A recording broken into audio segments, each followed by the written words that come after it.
Oh, let me tell you what, guys, my first full day as a 45-year-old man. I'm a little older, a little wiser, aging like fine wine, baby. Let's do this thing. Thanks for being here tonight.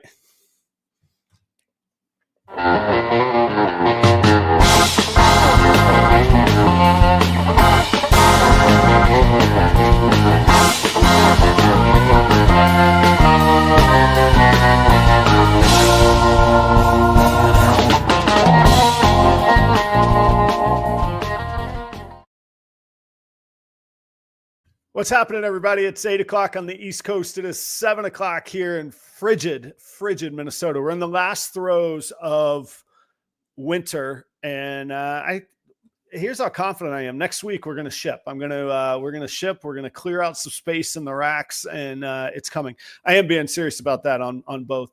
We've got the break in the weather coming, but it was so cold in Minnesota today. They canceled school because of cold, not because of snow, not because of ice. Because of cold. It's ridiculously cold, but all is good. All joking aside, the temperatures are holding, and that's something I'm learning about up here is just have the right equipment, have your things in the place. So rodents are good, snakes are good, and the car wash conversion is still going well. And those temps, this was the test, the temperature test that I really wanted. So all signs are good. Thanks for being here tonight. I got Phil Mclean from Constrictly Business. He is really somebody that I don't know very well, but I got to work with him and I am working with him on the Epic producer crew, promotion crew, producer. Yeah, we're producers on the Epic conference. I'm going to tell you about that. And Phil will fill in what he's got going on. He's got his own reptile business of his own, multimedia, doing great stuff. I think I got to check. I think normally I wouldn't ask somebody to sort of define their demographics, but I think he and I are fairly similar in that regard. And Phil's made some real inroads on TikTok. So we'll learn about that a little bit tonight as well. We'll also hear he's fresh off the road from the Southeastern Reptile Expo. So we'll hear about that tonight. So stick around. I have a lot going on and I'm excited. I got, with it being so cold and some of the contractors actually have gone on vacation. So all the work that I've been putting into the new facility kind of came to a screeching halt this week. And it was funny because I found I had just a lot more time than I'd been used to recently, which is crazy because before I had that facility project, I didn't feel like I had any time. So just to go back to do the stuff that I had been doing. Anyway, I got real productive this week. Tomorrow, Morph Market will be completely up to date. Today, right here, right now, Husbandry Pro and properroyals.com are completely up to date with inventory. And like I say, very, very seriously, I will be shipping next Tuesday and Wednesday. We obviously have to check the temperatures on your end, but here in Minnesota, next Tuesday and Wednesday, I can get shipments out. So getting everything in order at the right time and coming together really, really well.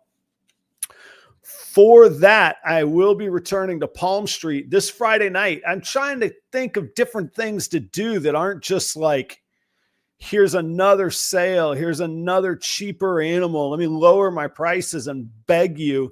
So I thought it'd be fun to do like a late night little hangout. I don't want to call it a party. I don't really think people think of party when they think of Adam, but after Hair Down Fridays wraps up, which, you know, we're going to conveniently see if things wrap up. So the name of the auction works well. Midnight Madness is what we're calling it. But I will be on Palm Street at 11:45 Eastern time. And it might be a little closer to midnight when I start. I was afraid if I put Friday at midnight, if that meant like 12:01 Friday or 11:59 Friday. So the next closest thing that it would let me choose was 11:45 to be really sure. I was like, I don't want to screw this up. So anyway, Friday night after Hair Down Fridays, after you're hanging out, partying with Keys and Wiz Constrictors, come over to the Palm Street app and hang out. And even if you're not in the market to buy, come see what it's about. I think it's a cool platform. I think it's highly interactive. 60-second auctions. We just blow through a whole lot of stock. So instead of setting it for like 3 days, nobody bids until the last, 38 seconds anyway. Let's just get it done and over with and blow right through the stuff. So I'm going to do that on Friday night. I will have the auction items listed on Palm Street in the app under my show, but I'll probably list them on Instagram as well. And I think I'll probably show off a couple hanging out on with Keys and Malicio on Friday night as well. So, plenty of chances to see what I've got going on. I hope that you'll be there. You're already going to be up hanging out anyway. Just stay up. It's going to be like a 40-minute thing. We'll go through 15, 16 animals in 40 minutes. Okay. So, that's this Friday night. That's this Friday night on Palm Street, Midnight Madness on that. This Thursday, I'm kind of on a little press tour to promote the Epic conference. And if you're not sure what I'm talking about, I'm about to show you as well. But this Thursday night, I will be on with Wally from Supreme Geckos, like the granddaddy of the gecko world. I'll be on with him on Thursday night. Just a quick pop-in spot, not taking over the show by any means. I don't think that his gecko audience comes to see the ball python guy. But I will be there on Thursday night with Supreme Geckos from Epic. Let me see. I talked about Hair Down Fridays. The list will be posted March 2nd, only about a little over 10 days away from today. I will be at the Snake Discovery Show in Hastings, Minnesota, vending. So locals, if you're in the area, Minnesotans, Wisconsiners, if you're from Wisconsin, it's right there on the border, you want to make a little trip from Illinois. Ed and Emily are there. They vend their own show as well. Pretty cool. So come on up, check it out. It is it's got a local show feel, but then you got like Ed and Emily, like right over there. JSA, they usually vend that show. MBK Pythons, they're usually there. Ghost Constrictors, they're usually around. Dave Kaufman vends a lot of their shows. So come hang out, man. It's kind of it's like I say, it's this weird, like small town little field. And then you look around and you're like, what is going on here? So cool show. Check that out. That's March 2nd on that. And then just today I posted in the Proper Royals Patreon, a really big project that I've been working a long time towards. Part of my long-term goal and value proposition of the Patreon, on top of it being a great community, a very active community chat, somewhat entertaining and distracting and all of that, was to build like a really dialed in library of business related content, the stuff that I feel confident in, the stuff that I feel like I wouldn't say expertly say, but confidently say, and that library could be sorted. It could be searched. It could be, a resource for people to come to that would deliver great value at the prices that the Patreon charges. And that's what I've really wanted. And I've started to feel like that is there. So today, one of the things that I posted just before the new year came, I cleaned up my budget file. I took out all of my own personal information and I made that budget file available to everybody in the Patreon membership. That comes with the Patreon. If you want it, you don't have to take it, but it's there. And today I finally posted, it's about a 40-minute instructional video of how to use it, all the ways that I use to analyze it, basic accounting, and there'll be a couple volumes as time goes on in that as well. And that is now available in the Patreon as well. So starting at $7 a month, you have access to that, to the community chat. A lot of business gets done in there among the Patreon members. There's a $35 tier, which gets you the same access, but the $35 turns into store credit, every bit of it. I eat the fees, that kind of thing. You get all $35 back in store credit. So $7 pays the bills, keeps the lights on. The $35 tier, you get it all back, same access, but it costs you a little bit more. And that's if you're looking for, animals that you think that I'll produce in the future. And Patreon gets first dibs on those. There's also a third tier. If you really want to get in the weeds with me, we meet once a month. It's a one-on-one, track your goals, work on vision, work on your business, and we meet. And that's $100 a month, but that also is all store credit So that all gets returned back to you as well. So if you think that's worthwhile, thanks for hearing my pitch, but I'm really, really proud of that addition today. It marks a big milestone in the Patreon for me. There's 22 of y'all hanging out. Sorry, with just one person. I don't have a producer. I got to catch up on the comments. I'm not ignoring y'all. I'm trying to engage the camera, and I was like, I didn't have the comments up. Here I are. Thank you all for being here. I appreciate you very much. There's good friends. There's other epic producers that are here, and epic guests that are here. Patreon members that are here. So cheers to everybody. Thank you very much. I've been talking about it a lot. Let's check this out real quick. It's called EPIC, the Exotic Pet Industry Conference, and it's free to register at epic.live. EPIC is over 20 special guests across 16 sessions covering industry trends, marketing, branding, podcasting, and YouTube. EPIC is for pet keepers and breeders. It's for gecko and invert lovers. It's for snake and spider lovers. EPIC is for anyone who enjoys these amazing animals. Did I mention it's free? Register now at epic.live.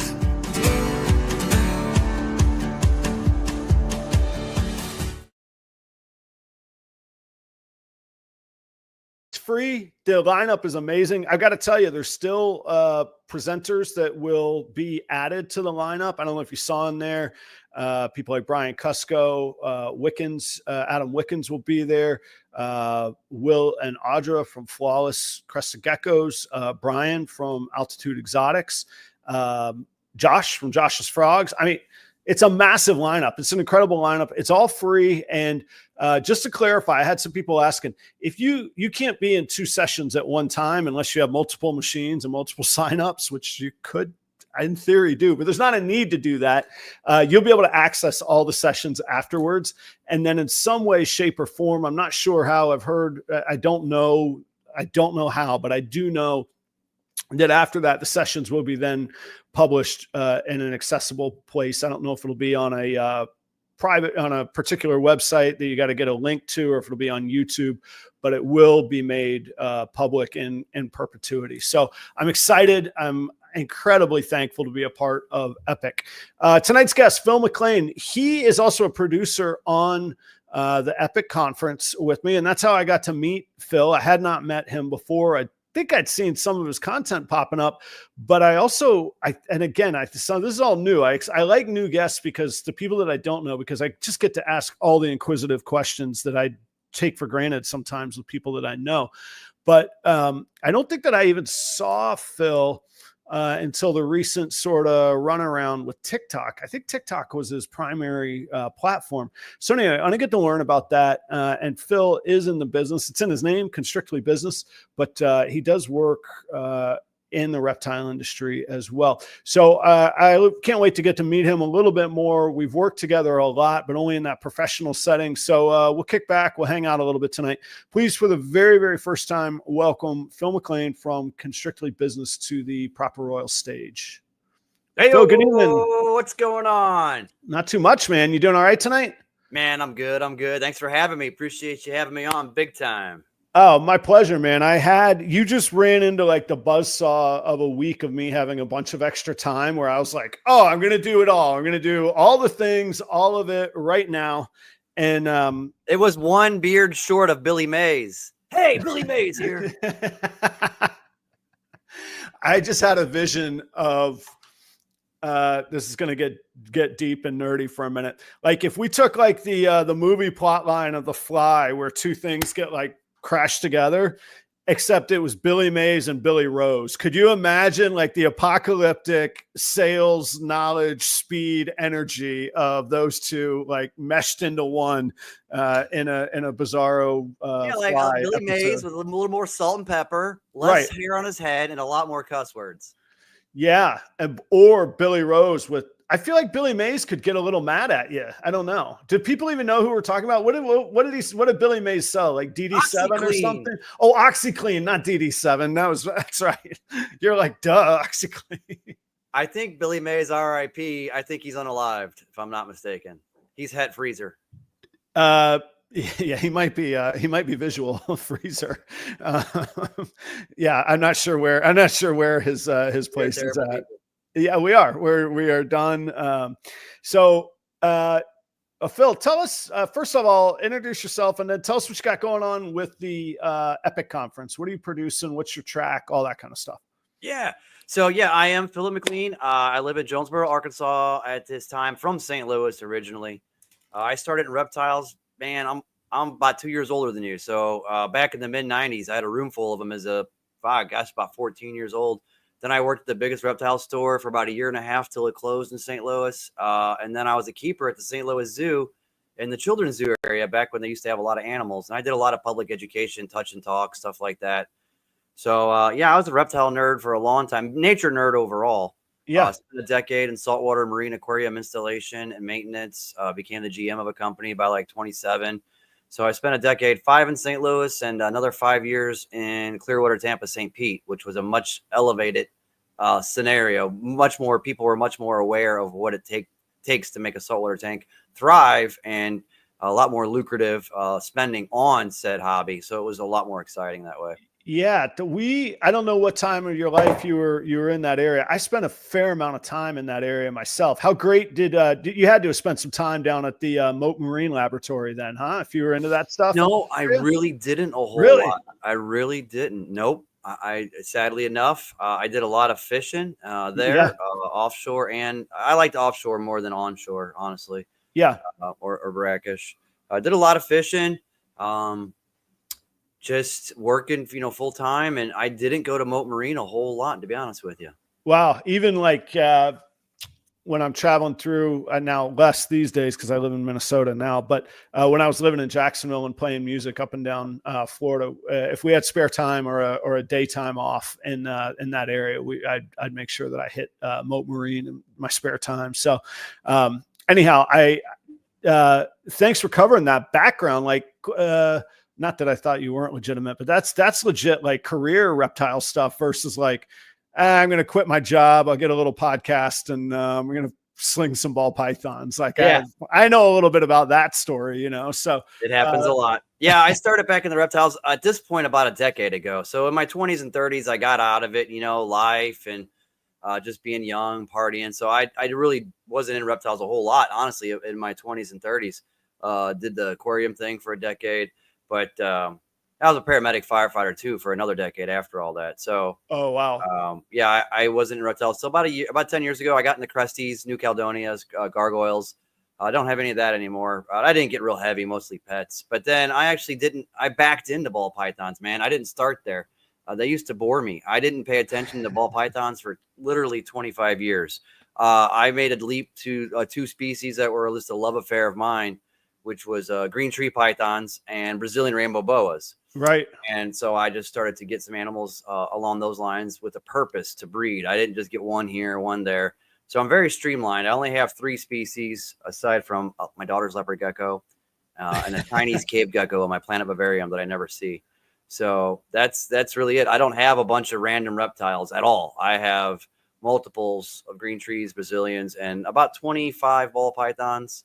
So I backed into them. I fell in love with the genetics and like just how elaborate it was. And I just been, really addicted to what you can do and what you can learn with that. So I kind of got to them as my 3rd snake species in recent efforts. Honestly, I didn't start out with ball pythons, to be honest. So yeah, I have to agree. The genetics are what just still gets me going, and still like, I don't even remember what it was. There was something today. I was just going through this rack behind me which is primarily holdbacks. And I was like, just cleaning. I'm like, some of these are getting to be the size where a year from now, by this coming winter, they'll be ready. And I've just started, I'm like, okay, this could go to this could go to, I hadn't thought about this could do that. It's just such cool stuff. And even from like, I'm in Shane from Small Town Exotics, his Patreon.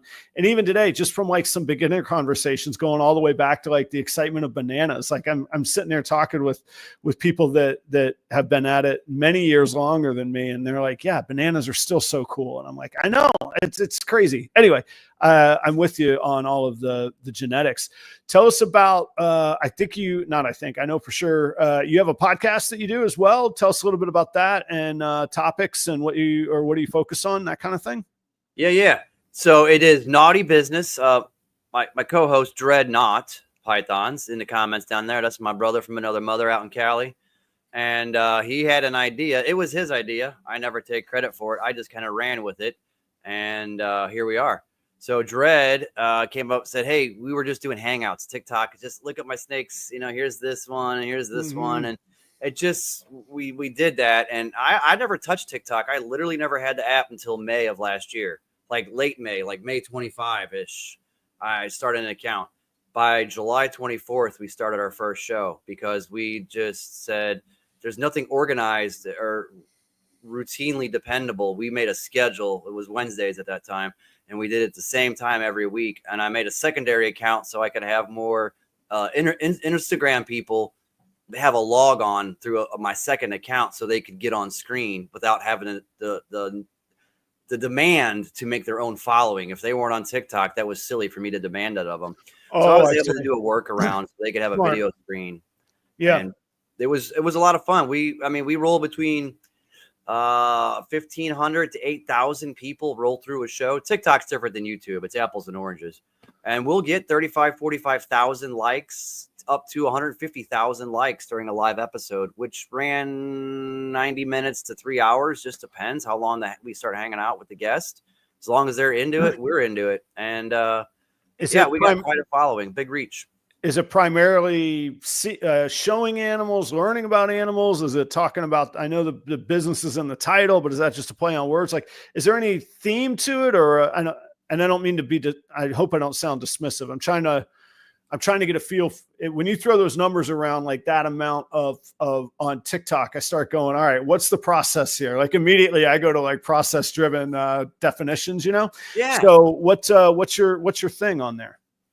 I love doing video and I love music. I'm a music nut. And so for me, editing videos and putting in great music that fits the vibe of our guest, I would do homework. I would pop in their lives or stalk their content, either on Instagram or YouTube, and learn about them. I'd see, oh, they live in this region. Oh, they've got their kids incorporated. Oh, they have some other hobby species besides what they breed. And then I'd either text, we text, I make the pitch and they say, yeah. And, just line people up that I would then become familiar with. It was my homework. And so I tried to do promotions that were catchy, eye-popping, a lot of fun to look at as well as listen to, with good pictures of the guest products and themselves. So putting that, and I do it every day. This thing's taken 20 something hours a week, at least when I was doing that, and now I'm having to diversify my time a little bit, but it was really to get an educational interview format where just the guest is on there. Dredd and I don't show off animals. We just simply if the guest has the facility that their animals are nearby, or if it warrants it, we like to always see animals on screen, but it wasn't required. We've had a lot of first evers on Naughty Business. We've had like some venomous keepers that never showed their face ever, only their hands and arms, have a face reveal on our show. Oh, funny. So we had reptile content, tarantula content, things like that, invertebrates, everything from chameleons to people with large followings on TikTok that were more content driven and fun and more fun than they were serious breeders. So we had people from all different walks, kind of, just if they brought something to the party that we could share, we got a free education out of it. That's the thing. Trust me, I get the secret. Yeah, man, you're talking to the choir here. Yeah, we learned so much by having the guest on and having awesome viewers that come and roll comments through. So the show, it's Naughty Business. Now we're on YouTube every Thursday at 6 Central, 7 Eastern. This week we have Will and Audra of Flawless Creations on as our guest this Thursday, 7 o'clock Eastern. So that's pretty exciting. And we now in 25 decided to go to, which is ironic given Epic, this is a nice segue into that. We decided to start having an exotic pet guest once a month on. Reefers. We've had a bird of prey, a falconer out of the UK, out of Scotland on. So, and now around the globe, I have an Australian guest, which is a pain in the ass to schedule, let me tell you. Oh, yeah. They're 16 hours ahead, and the date is tomorrow when you schedule them. It's crazy. So it's hard. We have Australian guests coming on. I have Marcus Jane coming on, and we've had so many people. Emilio Villarino never does podcast. He offered to come on. You know, Kyle Hoffman's a friend. He hangs out. He's changed our minds about our breeding stock and what we've learned from these people, from photography to lighting to presentation to what you should and shouldn't put on Instagram if you want to be taken, you know, seriously. Also from Patreon and just conversations. It just keeps opening doors. It's been crazy, man. It's been crazy what TikTok opened for me and Dread and how much we've grown. It's mind-boggling, really. So let me ask you this, because I try and be transparent and people understand. If you were applying, I think you said around 20 hours a week, if not a little bit more, did you find TikTok as an opportunity to monetize content, monetize sales, monetize advertising, or not at all, as just a groundwork for building a brand? Just the groundwork for building a brand. Really? Okay. We don't. That's a lot of work. Yeah. And all this full disclosure, I mean, I make $20 a week or something on there at best. You know, between 7 to maybe a good week's $40. Okay. So until you hit 10,000 followers, then other monetization doors open for you on there. I'm at like, I don't know, 6,500, 6,000. So I don't know. I don't sit. Our content, we focus on quality. I don't sit and try to pander to the masses and, hey, look at me lip syncing the latest Taylor Swift song. Like we're not doing that. We want good education, and we have a really loyal following. And some others, we've gotten sponsors even, you know, people have believed in our vision. You know, we have Josh at Having a Ball out of Florida. You know, he's our first, monthly show sponsor. Great. The Harbins, the Herp and Harbins, you know, they're sponsoring the Daytona trip. I'm going to Daytona. We've got Rich Wooten of Python Antics. He sponsored me for the Memphis trip. Okay, so you're getting some return on investment there by building the brand first. No one's going to believe me with if I just go, hey, can I get paid? Right. And so there's some monetization on TikTok, but until you hit bigger numbers, then people make a living on that. People make 5, 10, 20,000 a month, literally on there. Yeah. Yeah. But they have a different content style than me, bro. It's very different. And we're not going to change just to fit that mold. That money sounds great, but I can't fake that I can't be artificial and successful. Well, and I think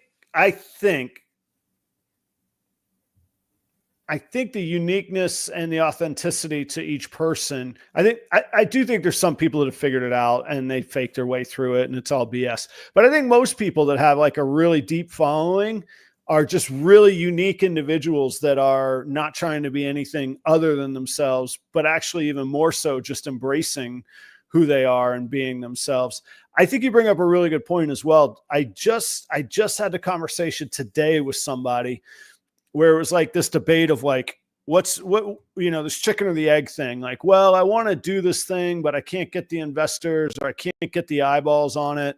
And I was like, you got to do the thing first, then figure out how to monetize it. You can't be like, hey, I'm going to go do this. Why don't you guys pay me for it? It's not going to work that way. You got to have the thing that you bring and you show. It's like the suitcase you open in Pulp Fiction that glows. And they're like, oh yeah, I want a piece of that.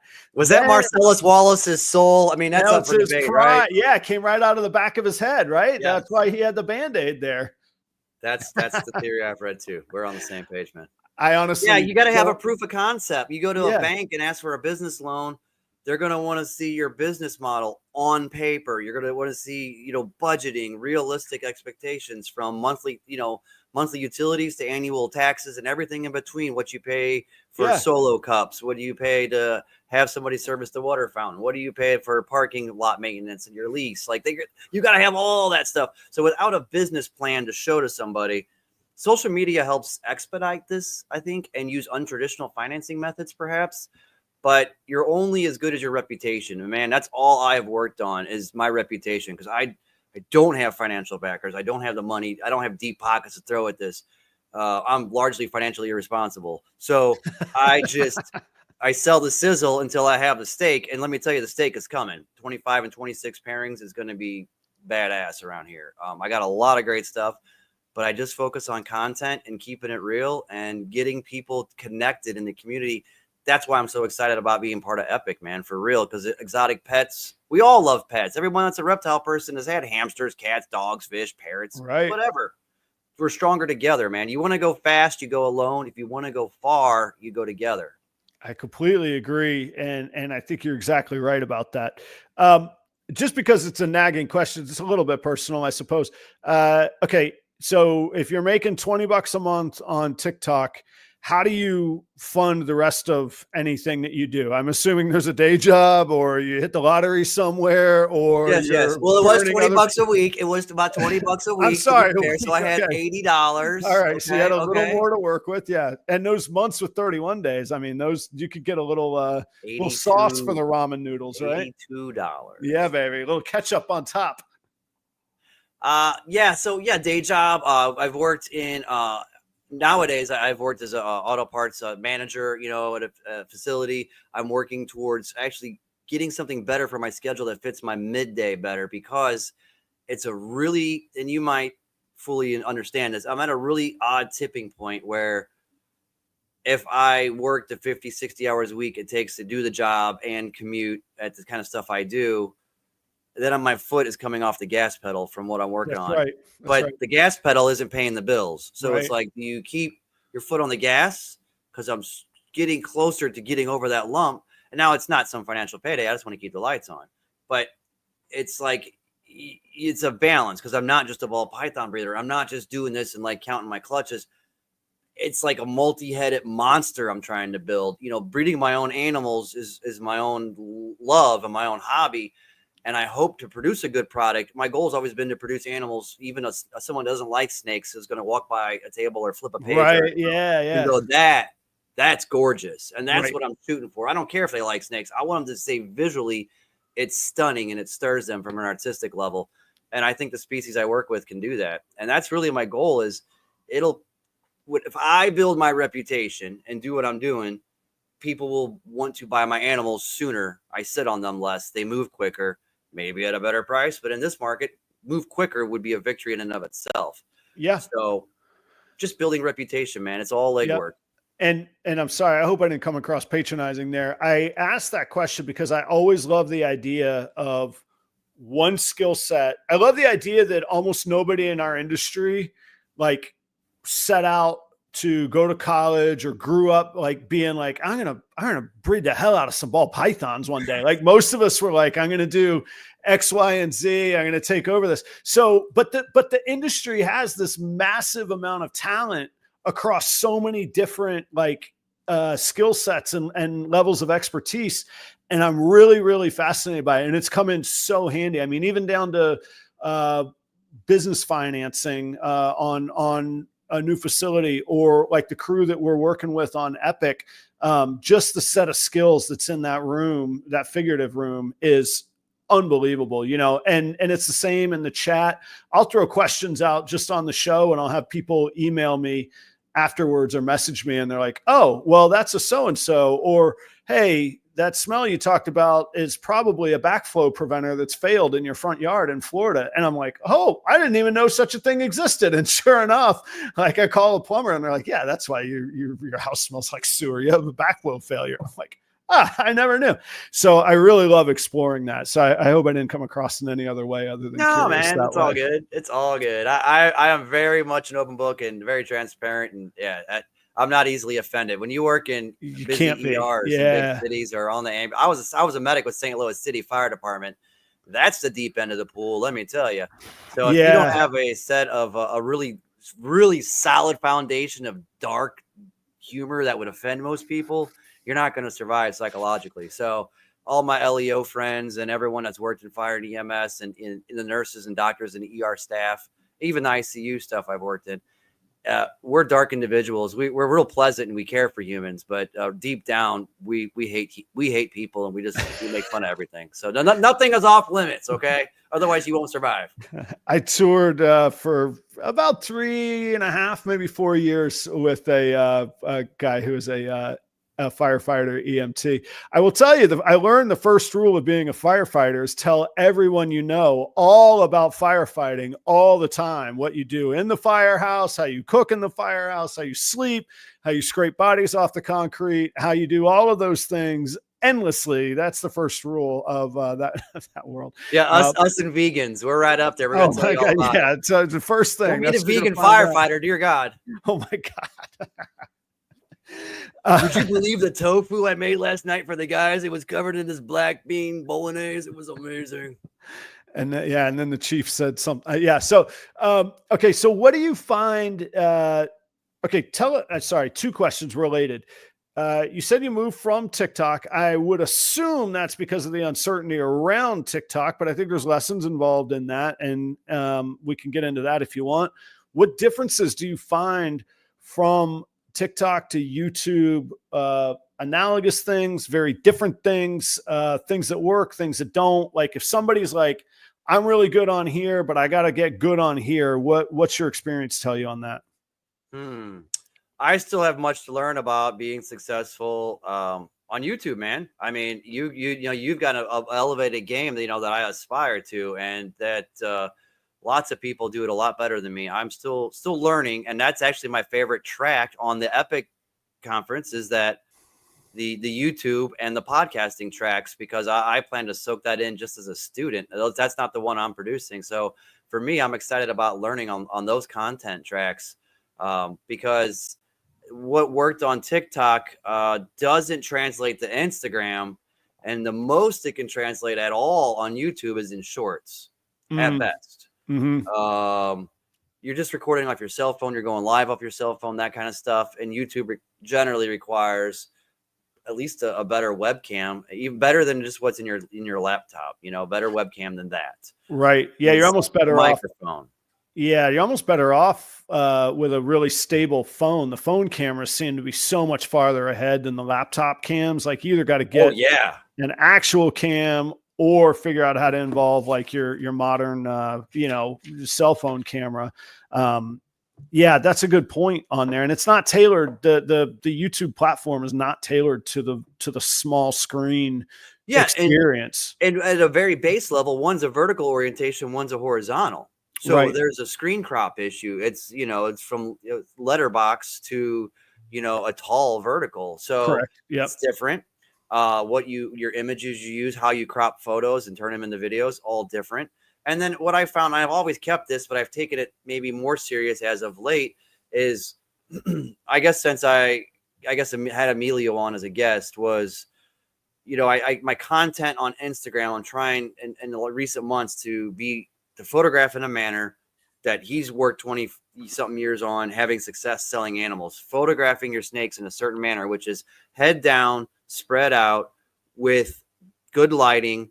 You want to see the whole snake. Still photos are better than video.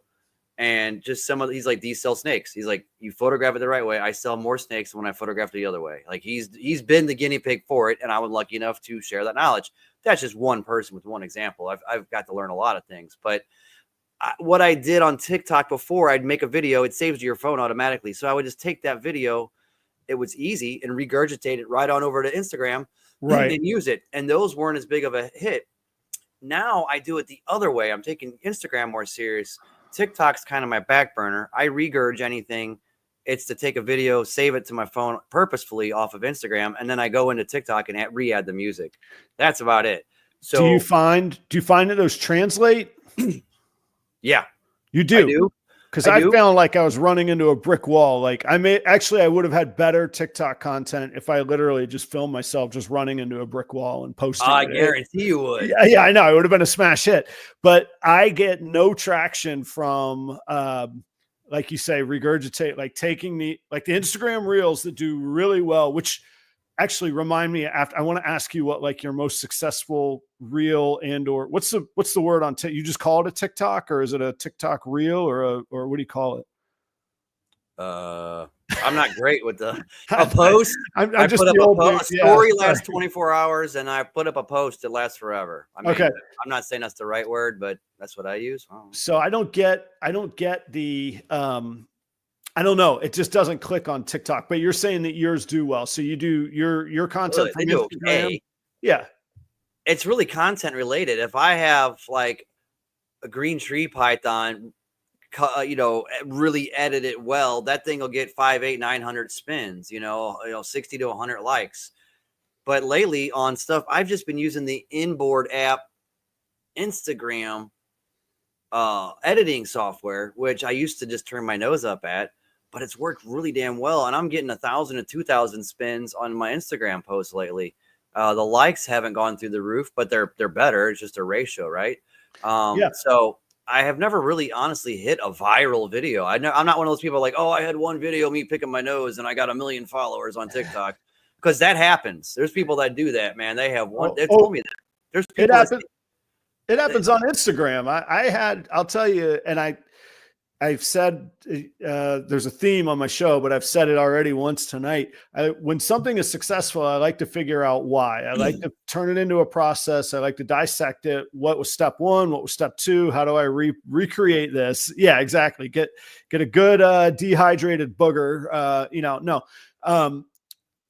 But it was literally with no context, me with a latex glove putting a sperm plug on the back of a female with the music "Sweet Dreams are made of these" or "made of this," and it's like a 9-second reel, and I have reposted it probably 15 times in the past 3 years. Every one of them is well into the hundreds of thousands, and several are into the several millions. Don't know. Wasn't even with a good camera, not good lighting, not anything. Just smear. Sweet dreams are made of this. That's it. Oh, so many things I wish I could say right now. I'm just going to leave that alone. We'll save it for naughty business. Oh, trust me. They're all in the comments in all of those videos. You can, I have no idea, I didn't even say what it was. There were people that are like, is that a booger? And then the next comment was like, oh, you have no idea. And they're like, wait, does that work? And another person's like, well, is that from the left or the right Twix? Right. Yeah, exactly. And the thing is, if I'm like you never know. You can't hardly tell. Would you have guessed that going in? No, like, that's the thing. I was just like, this will be funny. And I guess it was, but yeah. So now like every 4 or 5 months, I just repost it, and I have 2 different channels. It doesn't matter. Both channels get a bazillion views. And I'm like even right now when I'm bored, I'm like, maybe I should post that again. Like there's a lull, I'm like, maybe I should post that. And I'm like, nah, I posted it like 6 weeks ago. So, but yeah, that one is done exceptionally well. Yeah. And I've heard some similar stories, not as colorful, but people are like reptile, other people on TikTok. Like, how do you have 40,000 followers, dude? How do you have 130,000 followers? Well, honestly, I just had this one video, went viral, it got 1.5 million likes. And then here we are. And I'm like, that's it. Like here I am literally every day staying up late, going on 4 or 5 hours sleep, because when the daughter goes to bed, that's when I can spend from 10 o'clock, 10:30, and it ends up somehow magically becoming 1 a.m. instantly. Right. And I finally get my videos done to drop in the morning, and it's like every day this grind. I don't know, man. I've tried to figure out how to make a viral video because my life would be easier, but I don't know, man. I've not hit one. It's all been very organic.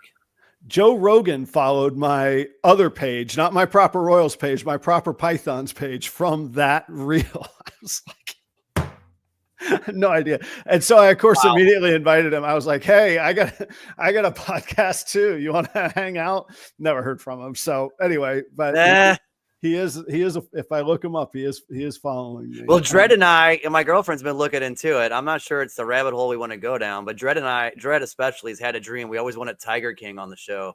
We want to get a behind the bars interview, man. We want to see him. I'm being totally serious. You can book that. You can it costs you money, but you can do that. Oh, there we go. There's no budget. It's not that much. I'll tell you about it afterwards. 3 packs of smokes and a bottle of baby oil. I literally have an email from either him or his people, and they're like, here's the price, here's the cost to get us on. Mike at Herp Collectors has had him on. He did 2 episodes with him. Oh, son of a biscuit. Really? Yeah. But I mean, Mike's it's doable. Mike and I are tight. I didn't know that. It's been like 2 years. So, I mean, you're up again. Do it again. I mean, dude, it's a Diddy party with the Tiger King. Well, now he could be a little different price if you wanted him on the show, but that's a little too fresh. I think we're going to just let that be. We'll stick with Tiger King, or you could try for, what's her name? Although she's probably not as hard up for money. Tiger King, in a really, really weird 6 degrees of Kevin Bacon. I can actually, I don't know him my wife knows him, his lawyer, a guy in Jacksonville, Florida, where we live, is Tiger King's lawyer. What I'm hearing is you have a favor to call in for me, man. Come on, let's make this happen. We could do a joint show. No, I want no part of the guy. You're good. I like to interview people that I think might teach me like how to do something rather than how not to do something. There's equal knowledge to be gained in many of those ways, but I usually handle the how not to do stuff. So no, I'm good. But I have an email that was like, That's so hey, funny, man. here's how I didn't realize it was so obtainable. Now you've whet my appetite. Dread over here has got to be just going crazy. I mean, I'm surprised I don't see a comment from Dread. Well, that's been his dream. Before, like, and I know I sound like a grumpy, like, patronizing old man. Before, like, everybody had podcasts, when there was only maybe like 5 or 7 reptile podcasts. Yeah, one day I just got an email out of the blue. Hey, you have a podcast in the reptile world. Here's a great idea how you can really bump your viewers for the low price of XYZ. You can book Tiger King for an audio only interview, and we'd like to hear from you. I want a still photo of him and his new boyfriend. Like, that'll be on the screen, like him and Rico, whatever his name is. I want that on. That'll be he'll just be talking from behind that. That's what I'm saying. It wasn't not all that much money, and like I say, Mike booked him. So yeah, I'll gladly fund me. Yeah, I will gladly forward you the email contact. I will. You see, this is why we do these shows, right? We learn about all kinds of new angles. Who knows who? We're networking right here, real time, live. This is how the sausage is made. Opportunity hatching right before your eyes, everybody. Welcome. Yeah. I'm not sure where to take this from here. Like this. Well, we could segue over back to where, this awesome show we just went this past weekend. Well, I'm actually going to save that for the post promo segment. So, but recap. So you're on YouTube now, and I know you said it earlier. It's pretty fast. What nights are you, or when are you on, and what time are you on? Thursday nights, 7 Eastern, 6 Central. Okay, cool.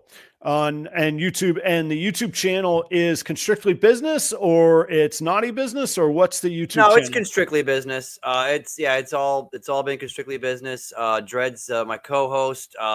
He does, he's like, man, I don't want the technology crap. I don't want to set all this up, but we are definitely, in it to win it together. So it's Constrictly Business. I have that handle everywhere. I made up that word Constrictly, so it didn't exist in the vernacular of the dictionary. And it's making so everywhere you look, I went ahead and claimed it. So if you find Constrictly Business, that's me. Nice. Hey, KMB, I met that guy and last weekend. He was awesome. I love his animals. What was the first impression that you had of Matt? Of Matt? Yeah, of KMB, of Matt. Yeah.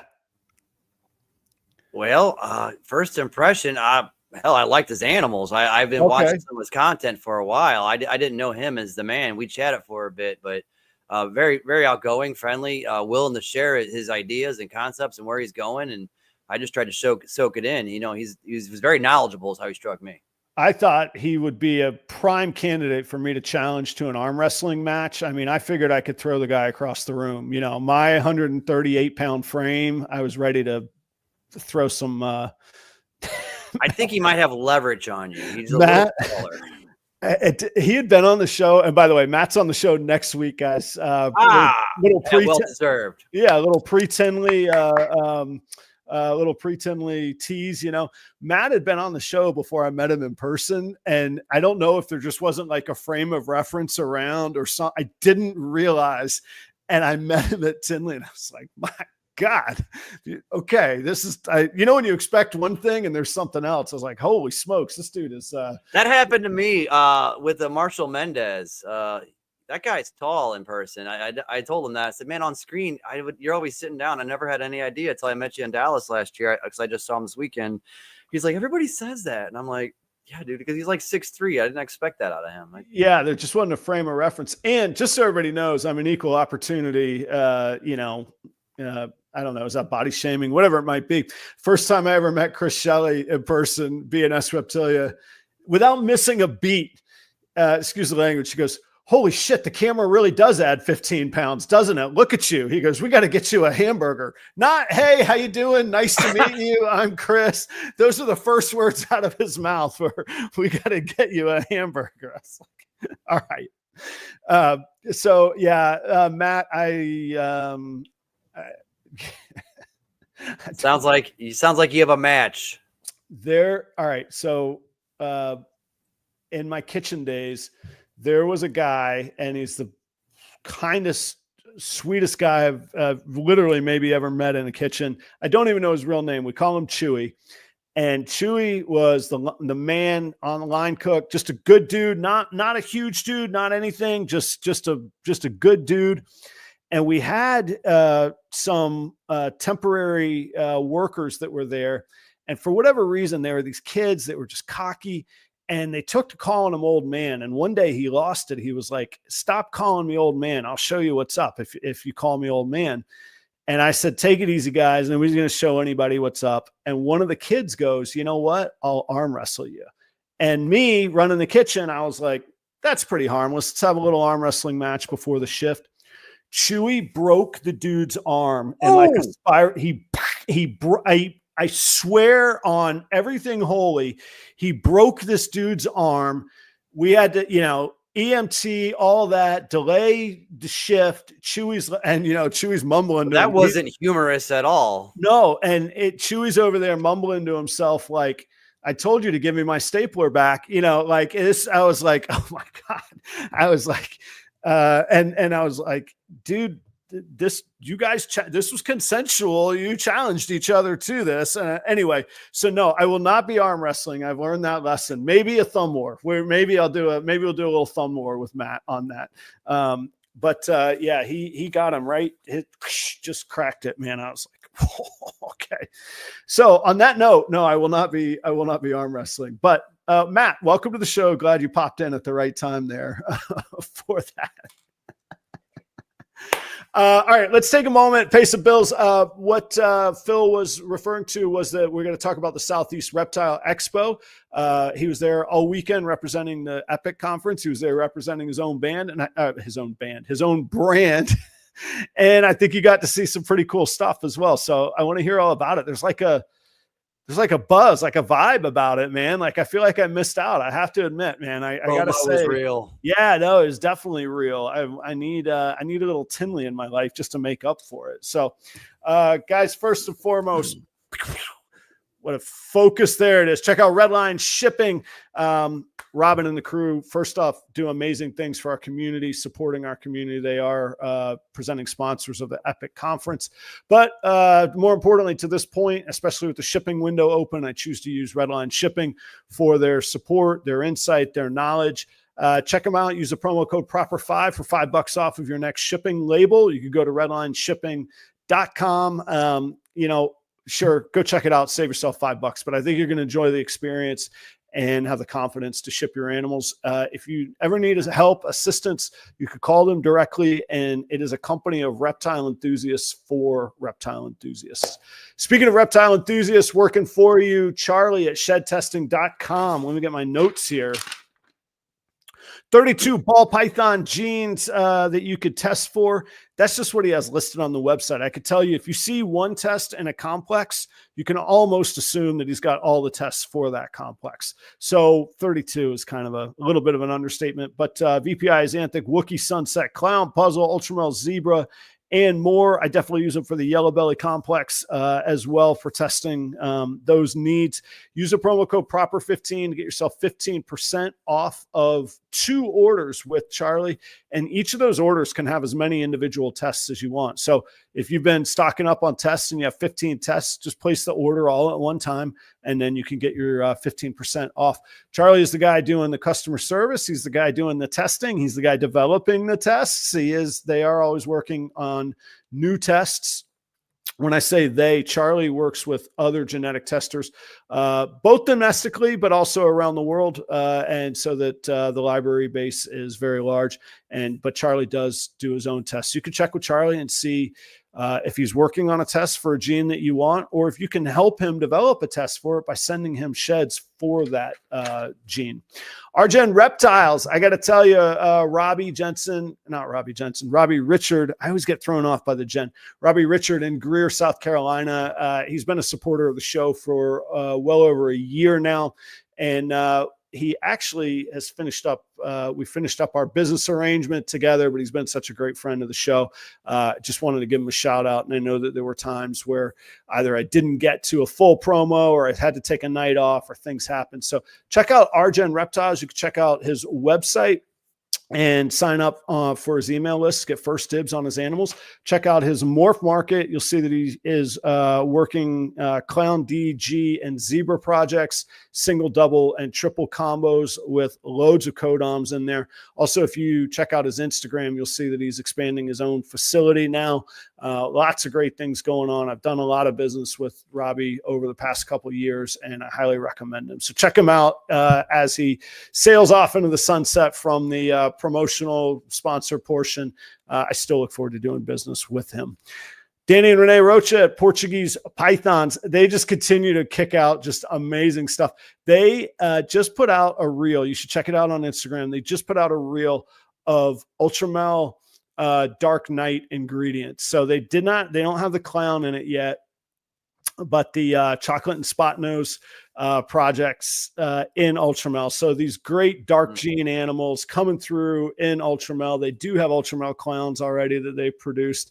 And one of the great things about Danny, one of the great conversations I had with him one time was just the amount of patience he puts into making sure that they have codoms along the way. So it's not just making Ultramel clown, it's what's going to set their Ultramel clowns apart from anybody else. And all of my Ultramel Pied project comes directly from them. And again, just their stuff is phenomenal. So go check out their reels on Instagram, and their Morph Market page is newly updated. I know they have a lot of their hatchlings come starting in like November and December. So they have a lot of stuff just now hitting Morph Market when the rest of us are still like waiting for new eggs to hatch. So go check out Danny and Renee. Ball Labs is Trevor in Aurora, Colorado. Trevor likes working with anything he can get his hands on. Some people are like, I work with the dark genes, this project. Trevor's like, bring it all.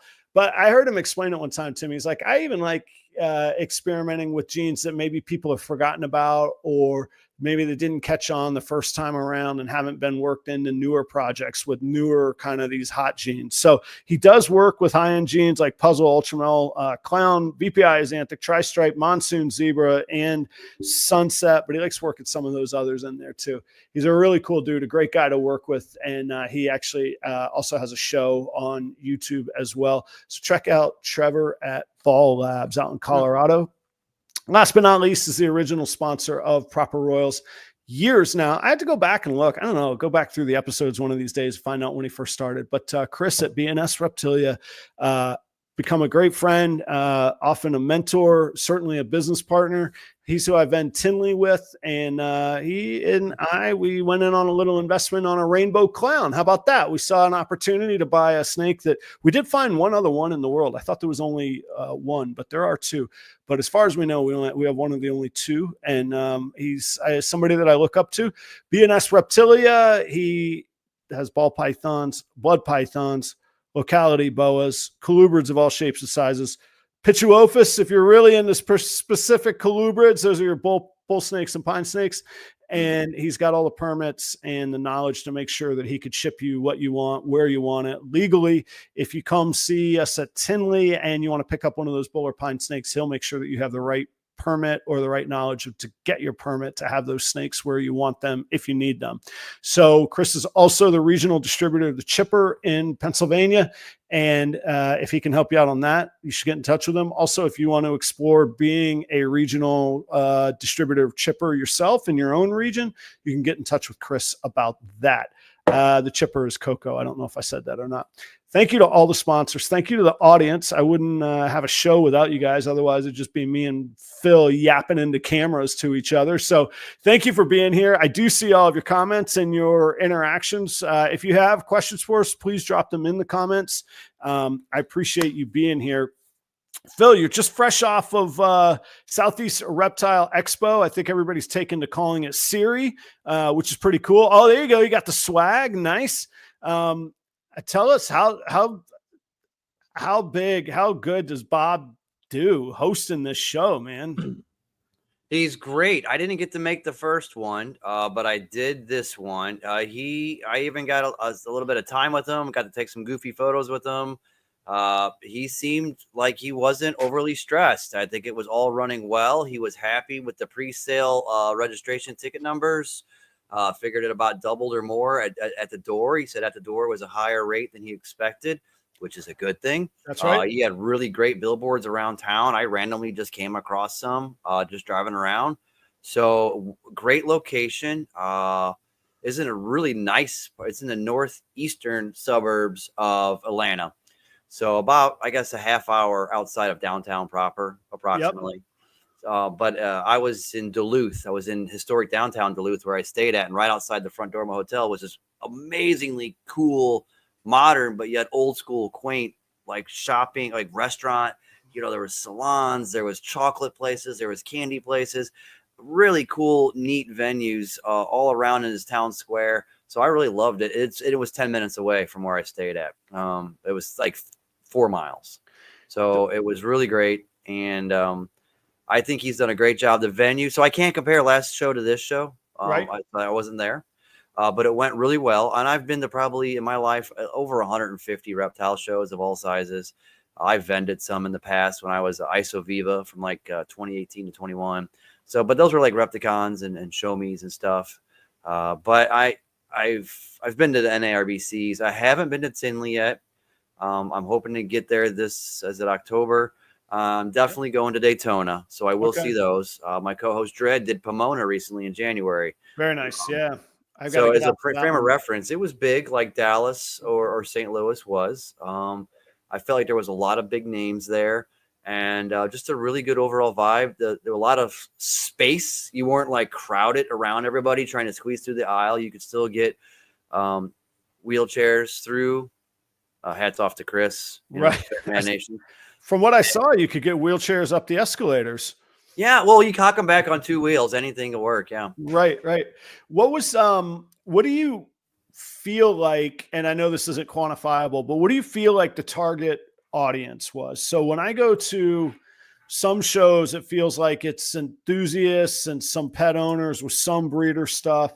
Was this like a breeder industry show? Was this like a who was coming through the door? Who had Bob reached on his advertising? Were you able to get a feel for any of that? I would say better than newbie pet owners. I would say people that were ready to take the next step from looking for a $40 something or another for their kid just to throw in a 10-gallon aquarium for it to die. Like there was people that were like, man, I'm here looking for a het clown. I'm here looking for a hypo something. I'm here. I felt like people were moving a lot of animals, 20s to 40 animals leaving tables, by Sunday at 2 when I had to leave. So from Saturday morning till Sunday at 2, people were reporting they had sold 20, 30, 40, 50 animals. And then they told me, the high end stuff, it was there, which is cool. There was some not for sale items and there were snakes. There were some that were really great deals. If you had $200 to $700, you could get some smoking items that, to me, not as a super experienced breeder, they were like, ooh, I covet those genes, man. That's a puzzle hypo, some another male, and it's $700 or $900. I'm like, that is great because you add hypo to puzzle, the price skyrockets on Morph Market. And there was some things there that I thought were really approachable for mid-level breeders. And the lower end animals were moving too. In fact, I got some. I got me an asphalt from Leviathan. Sounds really plain. I didn't have asphalt in my rack, and I'm dying to make super asphalt clown. Yeah. What else I could do with it? I know you've been putting out some amazing animals along those lines, the pastel, the super gravels. And yeah, and the super gravel, that's and only because I didn't have my hands, I got my hands on gravel before I got my hands on asphalt. So I definitely appreciate I'll the be able to make cousins there. freeways. Yeah. Now I can make freeways, and I got it. That animal was like lunch at McDonald's for 2 people, literally. Like, it was nothing. I mean, just great prices. And the Leviathan, great guy. I mean, Steven, just awesome. And Right. Courtney, just so affable, just so friendly, so welcoming. They were super great to us. I hadn't ever met him in person, and so I felt like he already knew me when I went to the table.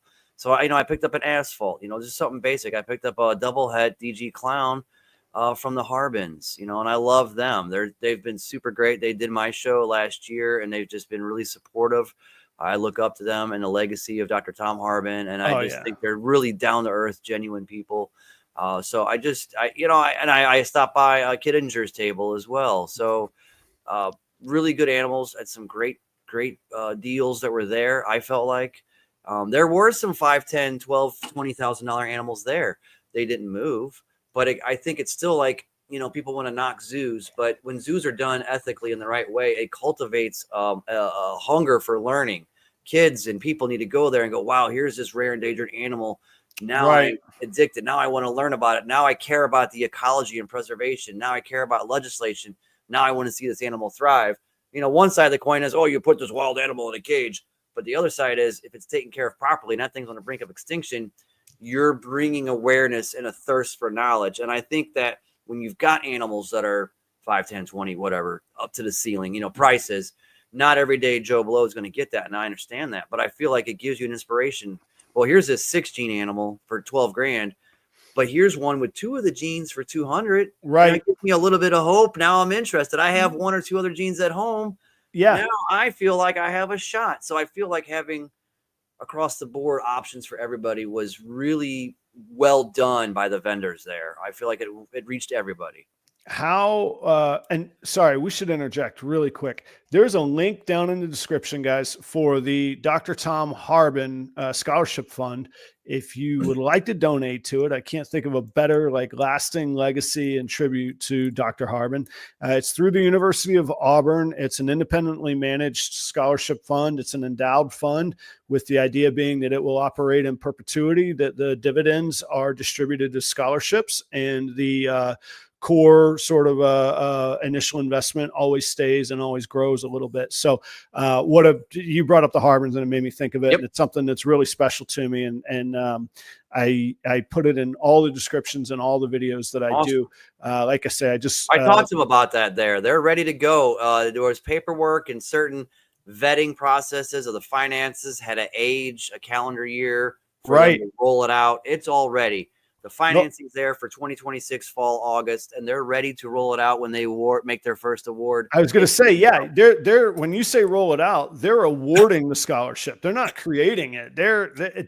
That's how much has already been contributed and how much it's already grown, man. People love the Harbins. How can you not? You can't not love them. And I regret that I never got a chance to meet Dr. Harbin, Dr. Tom Harbin himself. But man, just every picture, I've always said that happy people having an amazing time doing whatever the thing is the best advertising that you can have. He comes across so warm. He always personified that. Yeah, exactly. I never met him, and that's what it felt like. And then I get to learn and hear stories and that stuff.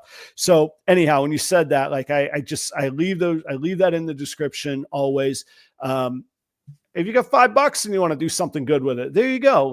Anyway, so I always just like to remind people that is an option. I love it. Okay. So back to the Southeast Reptile Expo.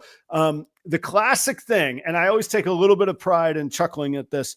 What was the mix of ball pythons to other animals? Is it, I mean, I know Bob is a ball python guy, so I could, and I was going to say I could forgive him. I can encourage him to have it be ball python heavy, but did it seem like all ball pythons? What was the feel there?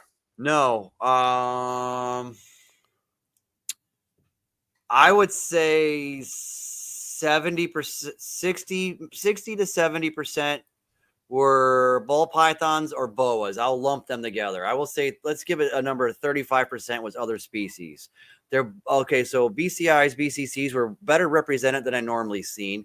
I saw some really, to my eyes, uneducated eyes, some really interesting blood python, short-tail Borneo python morphs that weren't outrageous. To me, they looked like they were a mint, and they were reasonably affordable. Things I'd never seen. For a love of mine, this is a dumb gauge, but you ever go to a reptile show? There's never a Brazilian rainbow boa on the table. There is never a Brazilian rainbow boa. Never.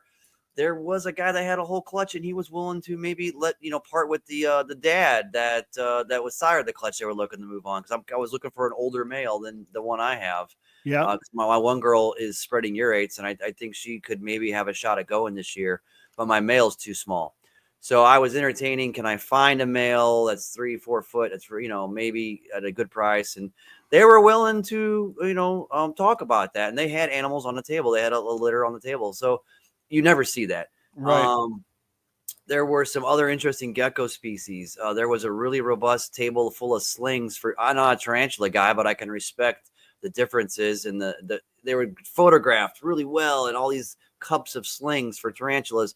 Now, it wasn't widespread, but there was a lot of variety. There was a case full of blackhead pythons. You never hardly ever see blackheads. Sometimes you'll see womas. There's my buddy TJW out of Missouri, William Philippek. He had, he's had Stimsons, he's got children's pythons, spotted pythons. He's got white lips, stuff you don't normally see, carpets, So I like the variety. There was some cool stuff. I would say 60%, 65%, maybe ball python. The rest was pretty mixed. Yeah. Well, that's iguanids cool. were underrepresented. There wasn't basilisk. There wasn't green iguanas. Probably for the better, honestly. They're not for everybody. So, yeah. Yeah, that's always the balance, right? Like, what can you care for? What's the impulse buy versus the correct preparation? I think that's where ball pythons get a little bit of a pass, because they're so hardy, and you have a little bit, not that you should, but you have a little bit of a opportunity with a learning curve for them to survive that and to get through that, whereas you might not on some other animals. So, interesting. What did you hear? Sounds like you had asked some people about how business was or how the show was going. What did you hear from the non-ball python people? Like, in my mind, I'm wondering, like a Brazilian rainbow boa, if you're the only guy there at the show, it doesn't take too many interested eyeballs for you to have a good show. Is that sort of what you found, or was he just sort of a oddity? He had moved 2 or 3. There was maybe 7 or 8 left on the table. He had moved 2 or 3 by late Saturday afternoon. So that's pretty brisk. I feel like, for a Brazilian rainbow boa, because a lot of people are intimidated by the temps and humidity, and especially when they're young, they're susceptible to RIs that first year. So people can be a little cautious, and he'd moved a couple, 2, 3 of them already by Saturday afternoon. So that was encouraging. There was a gentleman there, I think Dad Bod Exotics. He had Ackie monitors. I love Ackies. I've been wanting one as a pet. I'm refusing myself to do that because I'm trying to stay laser focused. But he actually had Ackies that he hatched, and was willing to tell me all about how he keeps them and how he keeps them happy and some of his tricks. And I thought that was really cool. You never see Ackies, man. I was chuckling. I do not know who Dad Bod Exotics, Dad Bod Exotics. I was chuckling. I do not know who this person is, and their backdrop and logo is absolutely fantastic, man. I just go check it out, guys. It's worth the price of admission just for the backdrop. I have a sticker of theirs. Oh, I don't know where I said it. I know I have a sticker of theirs. It is comical. It's a good one. If you're from my generation and you enjoy Seinfeld, just think of the George Costanza on a couch picture when he's trying to influence the photograph film developer episode. You'll get an idea of the silhouette. Yeah, and it's grass green and yellow goldenrod background, right. Unattractive colors, and it's this guy laid out in a silhouette like a choker girl, but it's a dad bod with the beer belly. Like, it's great. It was fantastic. So props to him. I don't know who that is. I assume that's a him, but He's much slimmer in person. That's not a silhouette of himself. I will say that. well, that gives all of us dads a little hope, right? We can all dream to achieve that silhouette of a dream one day with our bods. It was a good show. I thought it was pretty interesting. Tortoises were pretty well represented as well. I felt like my camera's having trouble focusing. I'm not moving. Do I look blurry to you? Come on, camera. Yeah, you're a little blurry. It's trying to find your eyes. I think the glare from the glasses, perhaps. Nope. You're just throwing it off. We just went into Blurrsville. Yeah. That's, I got to move slower. I'm moving too fast. There you go. One of my favorite Mitch Hedberg jokes is where he says, I think Bigfoot is blurry out of focus. So maybe you're just blurry and out of focus after the long weekend, you know? Possibly, man. Possibly. It was great. It was super cool. I always love meeting people in person and putting a handshake and a face right and a conversation to a thumbnail logo icon. And every time I go to one of these shows, it just gets better and better. Like I went to Dallas last year with, this initiative of naughty business and growing the show, forefront in my mind. I went there to shake hands and get guests, and doors were flung open for me. I was invited by Bill Stiegel himself to come to his house and chastised for not coming to his party the night before. Wow. Yeah. Like, dude, I'm nobody. I have like one, and I have one chondro and I'm paying on the second one. I don't belong at Bill Stiegel's chondro party yet. Maybe give it a year. And he was like, dude, you should have came. And, and it was just, everyone was so gracious. They weren't snobby. They were just so welcoming, and everybody at all levels, were welcoming in the green tree community. And I was like blown away. And I met so many other great people. And then St. Louis kind of solidified a lot of people I already kind of had known and had good relationships with online. And then that took it to another level. And now Atlanta was both of those things combined, and it was more bodies and more people. There was people from TikTok excited to meet me, and I was super humbled. And there was people cool that I work with, and on Instagram and this and that, just sharing content and respecting what they do in their podcast and getting to meet them in person.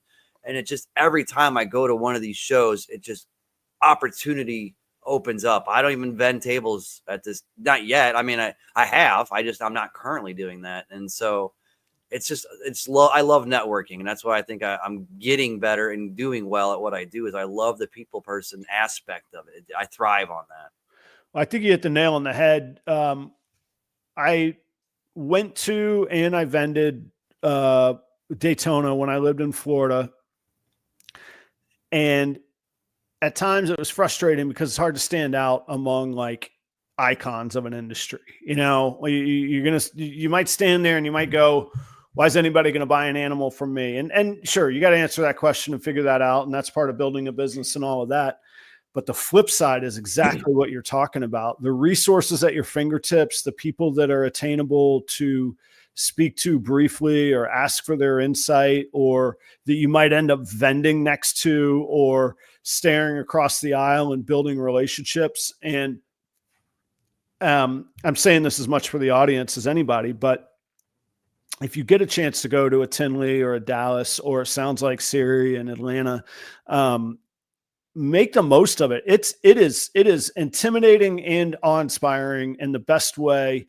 And you just don't get that in most industries. Like I play music, but it's not like I can go grab a guitar and hang out with Jimmy Page, but I can go grab a ball python and hang out with Justin. I mean, I maybe not hang out with him, but I could stop by and talk to him. I can hang out with a lot of other people do hang out. Justin keeps to himself, but understandably, that's not a knock on him. But what I'm saying is just walking through the lobbies of Tinley, or shooting pool or throwing darts at the pizza bar or the lobby bars. Same in Schaumburg, man. It's such an amazing opportunity, and so much business has come from it. I could tell you it's the show where I've kind of got 4 like pillar sponsors, but it's where I see Robin at Redline, Charlie at Shed Testing, Desiree from Cold Blooded Cafe, and Robert from Husbandry Pro, all in one space, all in one day, all FaceTime. I can get honest feedback. What do you guys love? What don't you love? What can we do right here and right now to help your brand? all that stuff. Also, audience, if you're still listening, which you are, 22 of you are still here, and replay if you are, I just mentioned Cold Blooded Cafe. That promo code Proper11 has been reset. If you've used it before and you want to use it again, you can get 11% off on your frozen rodents from Cold Blooded Cafe. So big props to Cold Blooded for always coming through for the customers and looking out for us. So that's reset. Give it another shot on that. So Charlie was down there in Atlanta, and he's been a guest on both of our shows. And he's super cool in person. Like, he's very approachable. I think that's a big reason to his success lately, why he's working 7 days a week and trying to get his work demand is insane. If anyone doesn't realize what's happened to Charlie in the last 2 years, guy had a 2-3 day a week employee. Now she's 5 to 7 days. He works a full-time 9 to 5. He's got a wife and kid, and he's doing this from after work all night, all weekend. Charlie is working himself to death on both ends to make this thing as great as it is. He's sponsoring everybody. He's just going around, and the goodwill is legitimate, man. The guy is solid. I've had him on the show, and I've got to meet him in person now, and he's just like you and me, and he is very transparent. He'll answer anything you want to know about, tell you, man, this process is not working out so good, or this one is almost done, or this one is done, or this one's coming soon, or this one we have no idea. You want to know, he'll tell you the truth. You just got it. What a great guy to do business with, man. I like him a bunch. I agree completely. When I'd heard a story, I was excited to, I believe that options for customers is a good thing in a space. And I think that competition is a healthy thing in any given space. And I say that with open arms to my competitors and to the other options out there to me, whether it's podcasts, restaurant consulting, music, or ball python breeding. But when I heard Charlie's story and then I got to talk with him, when an opportunity came open that I had a slot for what I call those sponsors on the bottom, the banner sponsors. When I had the banner sponsor opening, I was like, I'm not going to shop this. I'm going straight to Charlie. Charlie is the target. He is who I want to align my brand with, and he's who I want to help grow. And I hope I've done that in some way, but man, he's done so much more for all of us, man. And it's incredible. And there's a lot of private conversations that I won't share, but the business sacrifices that he makes to make sure that there is competition and an alternative option in a space in the market is really incredible how dedicated he is to it. And it's so cool to see, man. And it didn't exist like 3 years ago, man. This is like, It's like we're in an episode of the Jetsons, man. It's so cool. It's so cool. Mm-hmm. My girlfriend found the sticker. There you go. We're going to give a big shout out. There it is. I mean, this guy, he's got Ackies. I mean, that's what I was excited about. Sometimes we nerd out over things, and that happened for me. So yeah, Dad bought exotics. Fantastic. I hope it's a good guy, because I like pushing good people. I hope that's a good guy, and definitely crushed it on the. It's hard. It's rare that I see a new name and it catches my eye, and even the witty ones, like because everybody just goes for the witty, like ball double entendre, and it's like, bore me, give me something else, give me something new, that was pretty good, and he owned it, man. Big backdrop, big 8x8, 8x10 backdrop, it was nice, man. I gotta say, I was impressed. Right? Yeah. Phil, before we wrap up, I want to make sure that we don't glaze over any of this. Tell the audience a little bit about your business model, how they could support you, where they can find you, what your offerings are, where you'll be, where you're at, where you're going. Talk a little bit about yourself. What do you got going on? Cool. Yeah. The weekly podcast was kind of a bread and butter. Like I said, selling the sizzle, working on the steak. And that is every Thursday at 6 Central, 7 Eastern on YouTube. Just look for Constrictly Business. Subscribers are much appreciated. We've grown a bunch in the last, I would say, month since I made the move over due to the instability of TikTok. I didn't want to flim-flam around, and I figured it was time to put on our big boy pants, and either we're going to sink or we're going to swim, but we're going to find out. Right. And I didn't want to end up on Thursday night at 3 a.m. I didn't want to end up in a slot. That was terrible. So very conscientious of all my podcasting friends. I didn't want to take a slot from somebody. And as best I could tell, Thursday, 6 Central was available, best I could tell that I was aware of. So I jumped on it sooner rather than later before that opportunity evaporated. And just being mindful of everyone else that I have a lot of love for in this game. We do better together. We support each other. I support them and share their content, and they do the same for me. And I'm always humbled by it. It's super awesome. So that is kind of the bread and butter as far as who we have on the show, what's happening next. Like I said, Marcus Jane is coming up, Flawless Creations and Crested Geckos. Will and Audra is coming up this week 2 days from now.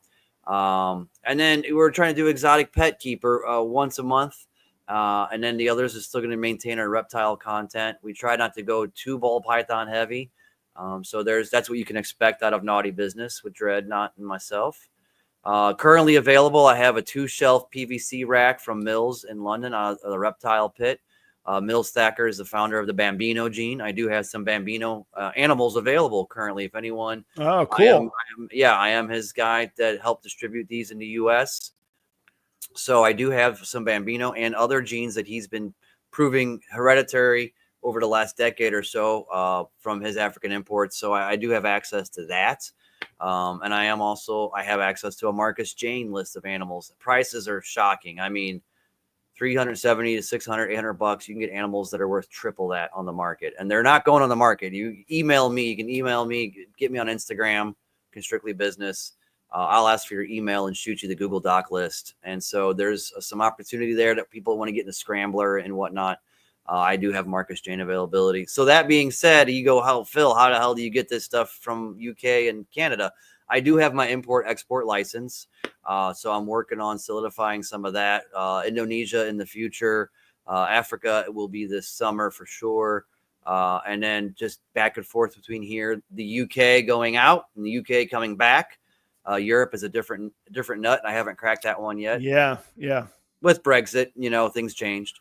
Right. And then Canada is fairly easy. So I do have a clearance broker in Miami where the stuff could come through port, and we're getting there. It's a learning curve, but so I do have some import-export availability.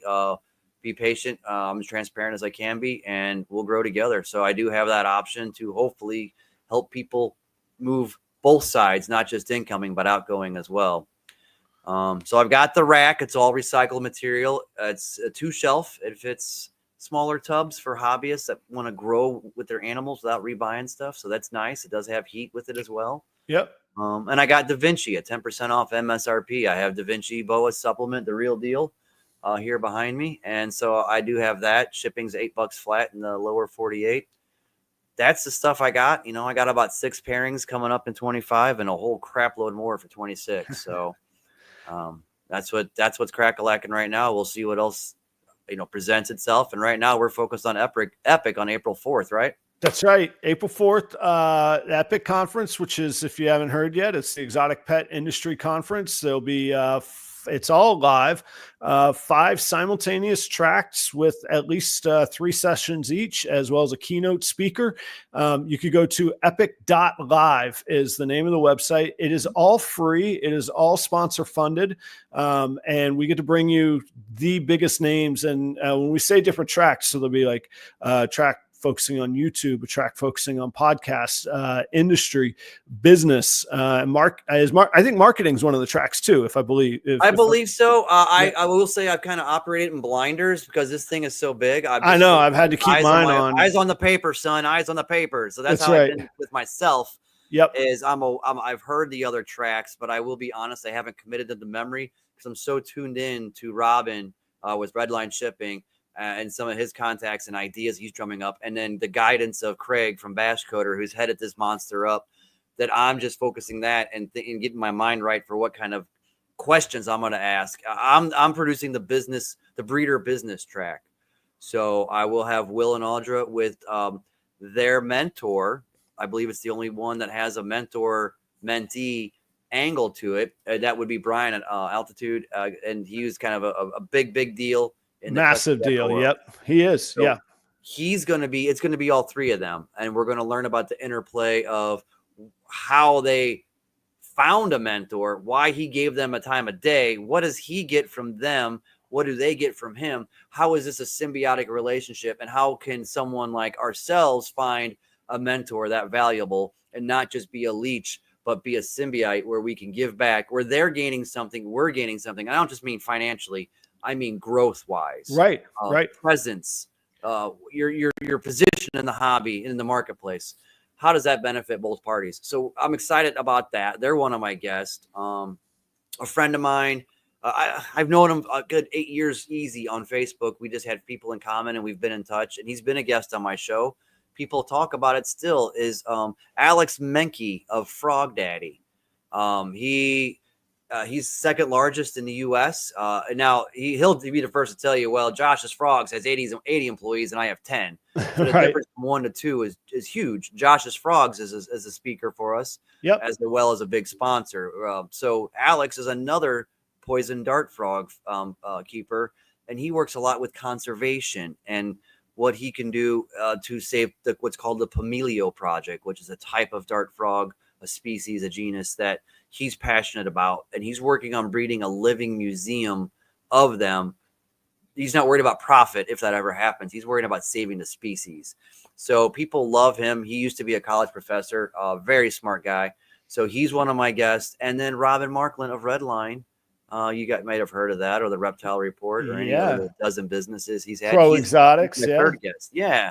He's my third guest that I'll be hosting in the Breeder the Business track. So that's, I mean, you can tell I've studied my paper. I don't know what's on the other papers, and unfortunately, I know I will, but at the moment, I'm not super knowledgeable about everyone's guest quite yet. Well, we'll get to all of that, but actually, that was a really great rundown of your track, and I know everybody's drinking from a fire hose right now trying to understand Epic, but check it out. It's epic.live is the website.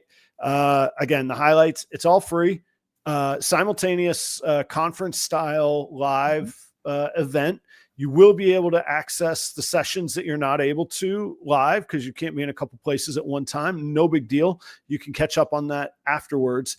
And just some of the iconic names in the industry that there's so much knowledge and education to soak up from. These are 30-minute sessions. They're hard hitting, like none of this fooling around, no Mitch Hedberg jokes, none of that. Right down, straight to business content. Hard hitting topics that really we want to be useful, to provide a really great, we hear the term ROI, return on investment. We actually don't even want your investment. We just want there to be a return for the community for you and see where this grows. And credit to Craig, and I know Robin had a big hand in it as well. Chewy.com is backing this. This is serious stuff that we got going on here. I'm really proud to be a part of it. If you guys sign up on Epic Live and attend the Chewy keynote speech, not only is there a return on investment, there is no investment. You're getting paid to go. Chewy's going to offer, I don't know entirely, at a discount code, a coupon, a gift card, something to people that attend live for this Epic conference. So if you were there, they're going to, at some point during their presentation, provide a discount code, a freebie, a something for those in attendance virtually anywhere. You could be on your couch in your underwear watching this thing and find out how much you can save on your next bag of dog food delivered to your door. It's fantastic.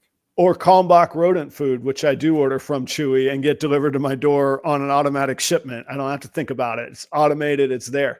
Guys, we'll leave you there. Thank you so much for being here tonight. Phil, thank you. Go check out Constrictly Business. Anywhere that you can type in that word Constrictly and business, you're going to find Phil there across multiple platforms, TikTok, Instagram, YouTube for sure. Phil, where are we going to see you in person next? Where's the next national show you're going to go to? Hopefully Nashville Reptile and Plant Expo with Troy. It looks like May 9th and 11th. That's right. I'll be there for that one myself. I'll be flying down for that one. Oh, hell yeah, dude. I will be there. Yeah. In Broadway, Nashville, the big city, big light. It's about 4 hours from my house. I may even have a place to stay and stuff. So I am going to go to that. It's about 4 hours from where I'm sitting. So I want to do that one. I will be going to South Haven, Mississippi, Repticon. It's my Memphis show. I'll do some show me shows outside Little Rock. Just go and attend those. I will be going to Dallas no matter what. I will be definitely going to Bill Stiegel's Chondro Party. I'm definitely going to Daytona. Is that August no matter what? That has been sponsored by the Herp and Harbins. Definitely going to that. And I'm hoping to go to Tinley in October. Still looking, hopefully, for some travel sponsorship on that. Not for profit, just trying to get there in one piece and back. So, right. If anybody's interested, hit me up. We can spin you up a 6-week promo and do whatever you want there in person. I'll show up in swim trunks in October if you like, and do videos. And we can highlight your product, whatever you want, man. All right, guys. I'll see y'all next week. I've got Matt from KMB Reptiles. That's Matt Burton. He's good. He is. He's good and he's big. I'll see you next time. See